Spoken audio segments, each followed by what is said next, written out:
你知道三菱这个牌子吧？汽车、冷气、电梯，甚至火箭什么它都能做。但你可能不知道，这个看起来很硬派的企业，其实是从船运起家的。更夸张的是，背后那个操盘的大老板，当初居然只是个没落武士的儿子。今天我们就来聊聊这个传奇品牌，怎么从一艘船起步，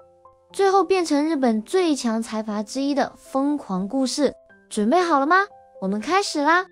好，先从一个叫做岩崎弥太郎 Iwasaki Yetaro 的人说起。他出生在1835年的日本土佐国，也就是今天的高知县。那家里背景呢，不好说，算是低阶武士家族，但说穿了就是没什么钱，没什么权。小时候弥太郎超级聪明，但也很衰。他爸因为跟地方官吏吵架，结果被关进牢里，家族地位一落千丈。弥太郎连读书的资格都差点没了。不过他不认输，还是靠着努力和野心，爬上了人生的第一个转捩点，成为土佐藩的贸易主管。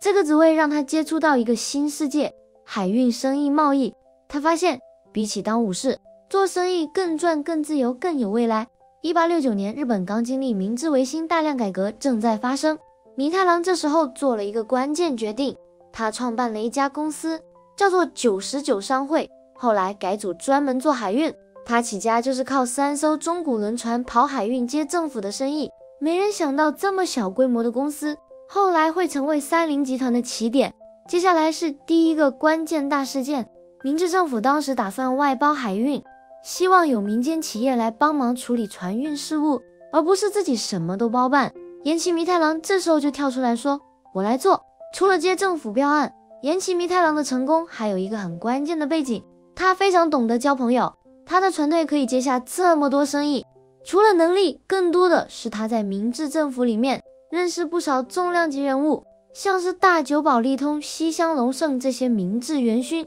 三菱一开始几乎就是半官方企业，甚至有人说他们是明治政府秘密运输队，不止跑船，也偷偷支援政府的军事行动。有一次西南战争爆发，政府急需物资补给，结果是三菱的船冒着炮火运去九州。从此三菱就被视为政府信得过的企业。这种政商关系也让三菱在后来取得煤矿开采权、造船厂经营权、港口土地开发权等等别人拿不到的资源。但这样的关系也种下了三菱在未来被批评靠关系发财的阴影。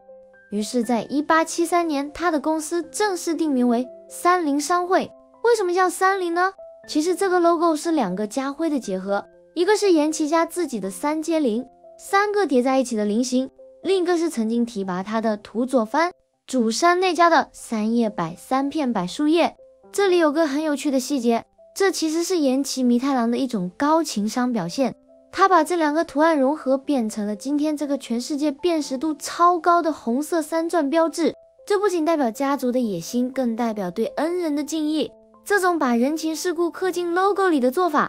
大概也只有日本人做得出来了。这时候的三菱基本上是政府的御用航运公司，国家发展哪边，他们就开船到哪边，但也不是都顺风顺水，因为三菱势力太大，引发了反弹。1882年，在政府某些官员的支持下，反对势力联合成立了一家叫共同运输会社的公司，专门跟三菱对着干。这2家开始了一场疯狂的海上大战，价格战杀到什么程度？杀到船票几乎免费，甚至还送毛巾，简直是明治时代版的 Uber 大战计程车。结果2家公司都杀到快破产，最后政府看不下去，强行介入调停，命令这2家死对头直接合并。于是在1885年，一家新的巨头诞生了，这就是今天的日本游船 NYK。 虽然这让三菱失去了原本独家垄断的地位，但这场硬仗也让三菱的体制变得更强悍。这个时期的三菱开始面对另一个大敌，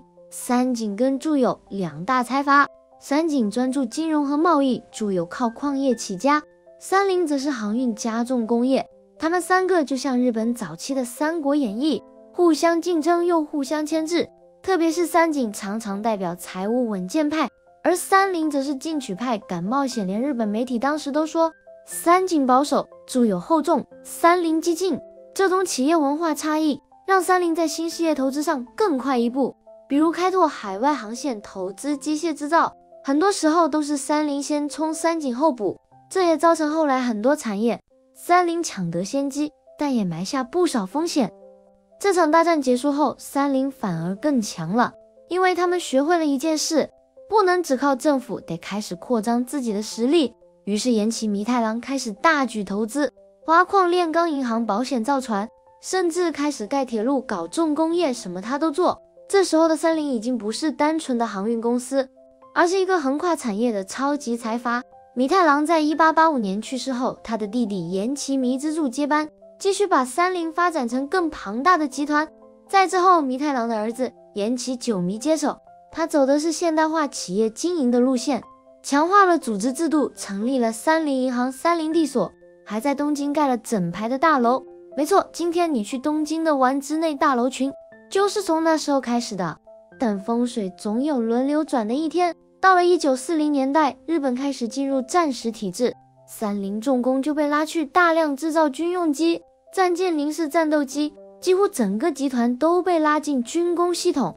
如果你看过宫崎骏的电影《风起》，里面的主角天才工程师苦月二郎，当时就是三菱重工的王牌设计师。但这也是三菱最矛盾的时刻。当时的第4代社长岩崎小弥太是个死硬派，他在战争期间喊出的口号是国之重工，拼命扩大军火生产。他们造出了当时世界最强的零式战机，但也造出了世界上最大的战舰之一武藏号。这些战争机器展现了三菱可怕的技术力，却也把公司推向了毁灭的边缘。战后美军占领日本，为了防止财阀再壮大，他们对三菱开了第一枪，强制解体三菱集团、三菱银行、三菱商事、三菱重工，全都拆成独立公司，不能再互相持股、互相控制。很多人不知道，战后美军不只拆了三菱的结构，连创办人家族岩崎家族也被迫全面退出经营。GHQ 驻日盟军总部认为三菱是军事企业的象徵，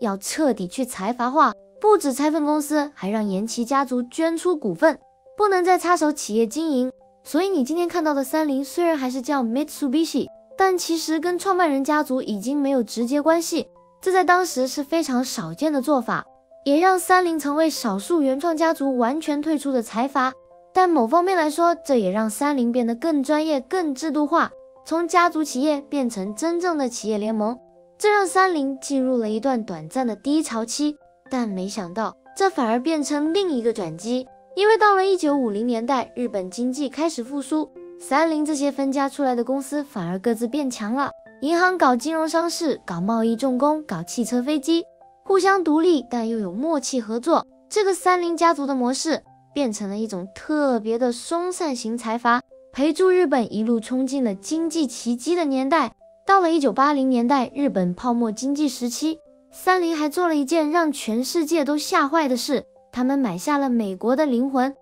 1989年，三菱地所 Mitsubishi Estate 突然出手，买下了纽约的洛克菲勒中心。你知道这是什么概念吗？这就像是有个外国公司买下了中国的长城，或是法国的埃菲尔铁塔。当时美国媒体惊恐的大喊，日本要把美国买下来了。这件事成为了三菱，甚至是整个日本经济实力达到巅峰的象征。当然后来泡沫破裂，他们亏惨了，但那种只要我想要，没有买不起的霸气，至今还是商学院的经典案例。今天的三菱其实不是一间公司，而是超过40家公司共同构成的品牌联盟。三菱汽车、三菱商事、三菱电机、三菱重工、三菱地所、三菱 UFJ 银行，每一间都是独立的上市公司，但只要看到那个三角形 logo， 你就知道他们都来自同一个根，而这个根就是岩崎弥太郎那3艘船的梦想。但这故事还没结束，因为战后的三菱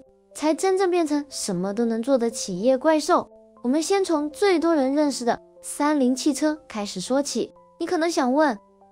三菱不是造船的吗？怎么变成卖车的了？其实早在1917年，三菱就做出过日本第一台量产汽车 Model A， 只是呢那时候太早了，市场根本不成熟，这个车子只生产了22台就停产了。真正让三菱汽车成军是二战后三菱重工被拆分出来，三菱汽车才在1970年正式独立出来，开始量产轿车。一开始他们是靠代理技术发展的，和美国克莱斯勒 Chrysler 合作，出口车到欧美市场还用过 Dodge 的品牌贴牌卖。1980年代开始，三菱汽车主打性能派，推出了许多经典车款，比如 Galant、Lancer、Pajero 越野车，还有那台超有名的 Lancer Evolution Evo 系列。这台车不只是拉力赛冠军常客，也是一整代年轻人的梦想。你看过头文字 D 吧？就有30 Evo 的戏份漂移一整圈，超帅。但巅峰过后是30史上最黑暗的丑闻——夺命轮胎事件。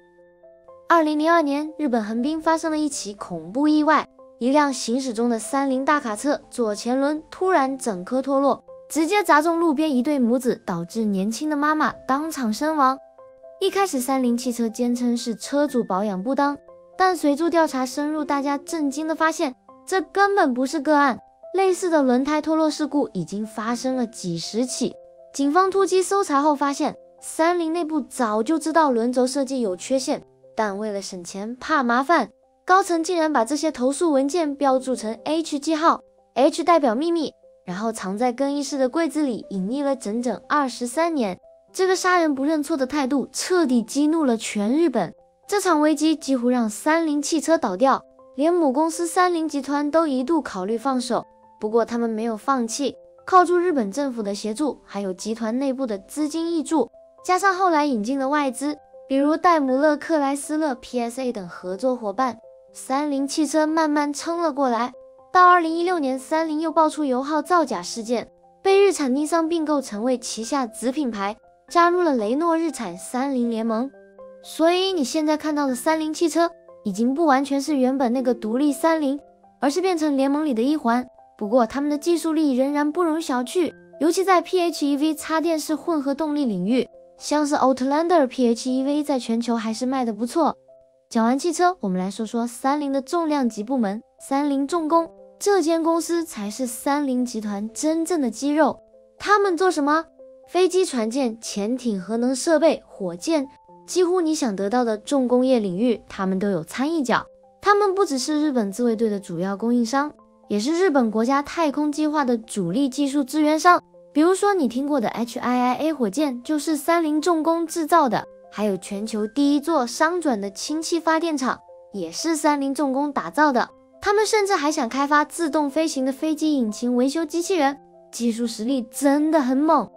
不过三菱重工也有一些挑战，例如他们投资数十年的三菱 MRJ 支线客机计划，后来因为认证卡关、成本飙高、疫情影响，最终在2023年宣布终止，成为一大遗憾。原本大家期待他们能打造出日本版的小波音，结果却功败垂成。除了重工跟汽车，三菱还有2个我们生活中常见的部门，一个是三菱电机，另一个是三菱商事。三菱电机大家应该很熟，冷气、冰箱、电梯、太阳能面板，甚至工业用自动化机器人通通都有。三菱电机其实也有过几次转折危机，像是在1990年代面对韩国 LG、三星的低价竞争，以及对欧美市场需求的误判，三菱的家电业务曾经受到重创，甚至不得不撤出部分海外市场。后来他们调整策略，转向节能变频技术与高端空调系统，并重新切入 B2B 市场，像是商办大楼、医院、工厂自动化，反而打开了新的成长空间。现在的三菱电机是日本智慧工厂、L 零件、AI 电力管理系统的主要供应商之一。虽然消费者端声量不如 LG、Samsung， 但在 B2B 领域，三菱的地位非常稳固。而三菱商事呢，则是那种你看不到但无所不在的存在。他们是日本最大的综合贸易商之一，横跨食品、金属、能源、基建、金融，你可能吃的零食、用的手机都有他们掺一脚。三菱商事还有一个比较低调但超重要的部门——能源事业。他们是日本最大天然气贸易商之一，手上握有澳洲、印尼、加拿大、卡达等地的天然气田权益，还投资 LNG 液化与运输船队。当全球开始谈能源转型，三菱商事就积极布局再生能源、碳捕捉、氢能供应链，甚至还跟中东合作打造绿氢中心。很多国家谈 LNG 价格，都会遇到他们的人坐在谈判桌前。这种你不知道但不得不靠他的角色，其实才是三菱家族最可怕的地方。那这些公司之间到底是怎么运作的？这就是三菱的特殊之处。尽管这些公司在法律上互不隶属，但他们会定期开一个神秘的会议，传说中的金曜会 Friday Club。每个月的第2个星期五，三菱集团旗下26家核心企业的董事长会低调地聚在一起吃午餐。别以为他们只是在闲聊，在这个饭局上，他们会决定集团的命运。哪家子公司快不行了，大家出钱救；哪个外国对手太嚣张，大家一起挡。这种一方有难八方支援的内部互助网，才是三菱能够历经150年不倒的终极秘密。这种团结力在西方资本主义看来简直是作弊，但在日本这就是生存之道。当然，这样的系统也不是没有问题，比如说这种家族式内部循环的风气，有时会让企业缺乏弹性，不容易做出激进改革。还有三菱品牌虽然大，但在国际市场上并不像 Sony、Toyota 那样有高辨识度，很多人根本不知道他们的产品互相有关。再来部分，公司曾经传出过企业文化过于保守、女性晋升困难等问题，也让外界质疑这套体制是否适合新时代。不过话说回来，三菱的韧性确实很强，从明治维新到二战，从战后解体到重新聚合，他们总是能在不同时代中找到自己的位置。今天的三菱虽然不像 Google 或 Apple 那么有科技感，也不像 Tesla 那么有话题性，但你如果仔细观察，会发现他们是一座庞大但低调的冰山，水面下有着惊人的实力。总结来说，三菱的故事就是一个从一艘船到一个国家的脉络的故事，它不只是商业上的成功，更是一种日本企业精神的缩影，稳健忍耐，低调联合。而你下次看到那个三角形 logo 时，或许会想到背后不是一家公司，而是一整个时代的缩影。如果你喜欢今天这支影片，别忘了订阅我们频道，我们会继续带你看懂那些你以为只是品牌的故事，其实都是整个世界如何运作的一部分。我们下次见。